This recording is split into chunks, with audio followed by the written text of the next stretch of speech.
Hello दोस्तों, good morning. कैसे हैं आप सब? आई होप सब बहुत अच्छे होंगे। वेलकम टू आवर चैनल अर्चना पवन गौतम। स्वागत है आपका एक और नए व्लॉग में।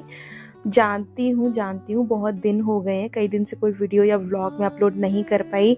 अभी मैं क्या बताऊँ आप लोगों को, एक्चुअली कुछ काम घर का था, कुछ सिलाई का काम था, मैं बहुत ज़्यादा बिजी थी।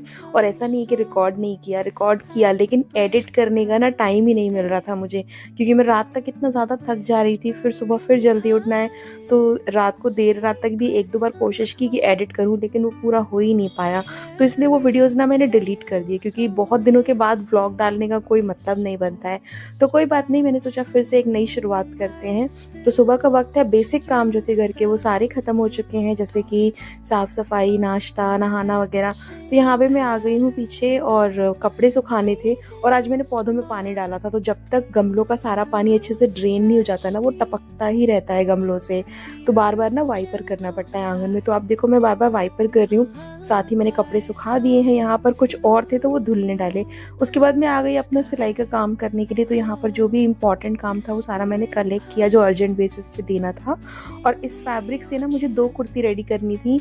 एक normal short kurti full sleeves वाली, जो कि मैंने कल रेडी कर दी थी, और एक हॉल्टर नेक कुर्ती थी, तो वो मुझे आज बनानी है। तो ये देखो, यहाँ पर मैंने बहुत ही प्यारी सी हॉल्टर नेक, पीछे से नेक टाइड अप वाली कुर्ती रेडी कर दी है।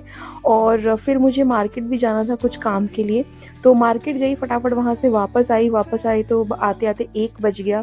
और बहुत भूख लग रही थी, तो लड्डू ने कहा मम्मा आप फटाफट से ना मेरे लिए बनाना शेक बना दो। तो बनाना शेक के साथ साथ मैंने फ्रूट सैलेड भी उसको बना के दिया। ग्रोइंग एज है अभी, इस टाइम पे बनाना शेक उसके लिए काफ़ी बेनिफिशियल भी है। और अभी गर्मी का मौसम शुरू हो गया है, तो ज़्यादा कुछ हैवी ना तला भुना खाने का मन नहीं करता। तो फ्रूट सैलेड एक बहुत अच्छा ऑप्शन है, और लड्डू को फ्रूट सैलेड बहुत पसंद है। जो भी फ्रूट्स अवेलेबल रहते हैं सारे ना छोटे पीसेस में कट करके एक बोल में उसको मिक्स करके दे देती हूँ। और मेरा बेटा ना जापान का बहुत बड़ा फ़ैन है, जापानीज़ कल्चर का। तो वो आजकल उसको शौक चढ़ा हुआ है, सारी चीज़ें वो चॉपस्टिक से खाता है, चाहे नूडल्स हों, राइस हों, या फिर फ्रूट सैलेड हो। तो देखो, यहाँ पे मैंने ना चॉपस्टिक दी है उसको बोल में। और अपने खुद के लिए भी मैंने थोड़े से फ्रूट्स कट कर लिए हैं, और ये उसका प्लेट रेडी कर दिया है।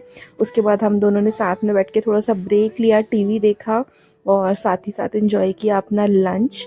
और उसके बाद ना मुझे एक और पैडेड ब्लाउज स्टिच करना था, तो मैंने कहा फटाफट से इसको खा के ख़त्म करती हूँ, फिर जाके बाकी का काम निपटाती हूँ सिलाई का, क्योंकि मुझे जिम भी जाना था शाम को। और सारा दिन ना ऐसे ही भागा दौड़ी में निकल जाता है, मुझे पता नहीं चलता टाइम कब कहाँ निकल गया। तो यहाँ पर मैंने पैडेड ब्लाउज़ जो है वो स्टिच कर लिया है। उसके बाद मैंने सारा सामान जो बिखरा हुआ था स्टिचिंग का, वो सारा साफ़ किया, रैप अप किया, अच्छे से बेड वगैरह क्लीन किया। और ये देखो, सारा कतरन इतना हो जाता है ना। कोई नहीं, इसके बाद मैं जिम गई, फिर वापस आई, शाम को नहाया, उसके बाद मैंने पूजा की। तो यहाँ पर मैं तुलसी जी पर दीपक जला रही हूँ।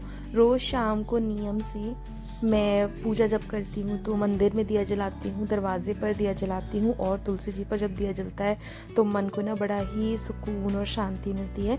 उसके बाद मैं आ गई किचन में, तो सब्जियां वगैरह जो थी वो सारी ख़त्म हो गई थी, तो मैंने सोचा कुछ ले चलती हूँ। तो टमाटर और हरा प्याज ले आई थी मैं, साथ ही अदरक, नींबू और धनिया भी लेकर आई थी, क्योंकि अदरक और नींबू बिल्कुल ख़त्म था। तो यहाँ पे सारी सब्जियां जो भी मैं लेकर आई थी मैंने वॉश करके रखी।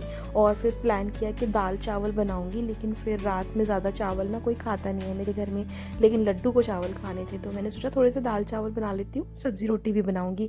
तो यहाँ पे सबसे पहले मैंने दाल के लिए प्रिपरेशन शुरू की। कुकर जो है गैस पे चढ़ाया, उसमें हल्का सा ऑयल डाला, और जब तक कुकर गर्म हो रहा था तब तक मैंने फटाफट से दाल को धो के रखा, टमाटर और हरी मिर्ची को चॉप कर लिया। तो बहुत से लोग ना पहले दाल को हल्दी नमक में बॉईल करके फिर ऊपर से तड़का लगाते हैं। मुझे ना प्याज लहसुन के तड़के वाली दाल पसंद नहीं है, मैं यूजुअली ना प्याज लहसुन बहुत कम खाती हूँ। तो दाल जब भी बनती है तो मैं टमाटर में छौंक के उसको बना लेती हूँ। थोड़ी सी दाल अपने लिए अलग निकाल के फिर बाकी घर में सबके लिए फिर प्याज और लहसुन डाल के उसको तड़का लगा देती हूँ। तो यहाँ पे फटाफट से मैंने दाल बनने रखी, और मैं मोटी वाली मिर्ची लेकर आई थी, क्योंकि मोटी मिर्चियों का ना सीज़न अब जा रहा है। तो मैंने सोचा जब तक आ रही है तब तक एक बार और स्टफ्ड मिर्ची बना लेती हूँ। तो ये बेसन वाली स्टफ़ करके जो मिर्ची बनाती हूँ, इसकी रेसिपी मैं पहले भी कई बार शेयर कर चुकी हूँ आप लोगों के साथ। बेसन में बस सारे बेसिक मसाले, अमचूर और सौंफ वगैरह डाल के अच्छे से आपने मिक्स कर लेना है। और मिर्ची थोड़ी अच्छी डालनी है, क्योंकि इन मोटी मिर्चियों में अपना कोई टेस्ट नहीं होता। तो लाल मिर्ची डाल देते हैं। उसके बाद मिर्चियों को बीच से कट करके अच्छे से क्लीन करके कट करा है, और उसके बाद इनमें जो बेसन का मसाला हमने बनाया है वो स्टफ़ करके इनको सिर्फ ऑयल में शैलो फ्राई करना होता है। तो यहाँ पे मैंने सारी मिर्चियों में अच्छे से बेसन भर लिया है। बेसन भरते वक्त बस इतना ही ध्यान रखना है कि इसको दबा के नहीं भरना है, आराम से हल्के हाथों से भरना है, लेकिन अच्छे से भरना है। तो यहाँ पर एक फ्लैट वाली कढ़ाई ले ली है मैंने, इसमें ऑयल डाल दिया है ताकि मिर्ची पे हर तरफ से ऑयल लगे और वो सिक जाए। तो ऑयल जैसे ही हल्का गर्म होगा आपने मिर्ची डाल देनी है, और उसके बाद मिर्ची बन गई तो फिर मैंने सब्ज़ी भी छौंकी। वही तेल में सारे बेसिक मसाले, जीरा, धनिया पाउडर, लाल मिर्ची, हल्दी, नमक, और उसके बाद आलू, और थोड़े से आलू डाल के मैंने हरे प्याज की सब्ज़ी भी यहाँ पे बना के रेडी कर ली है। साथ साथ मैंने थोड़े से पापड़ भी तल दिए थे क्योंकि लड्डू को भूख लग गई, तो मैंने उसको दाल चावल पहले दे दिए थे। और ये रहा आज का हमारा डिनर, जिसमें है दाल, स्प्रिंग अनियन की सब्ज़ी, मिर्ची और रोटी। आपको आज का वीडियो कैसा लगा प्लीज़ लाइक कर दीजिएगा, कमेंट करके ज़रूर बताइएगा, और मिलते हैं कल एक नए व्लॉग में। तब तक टेक केयर, बाय बाय।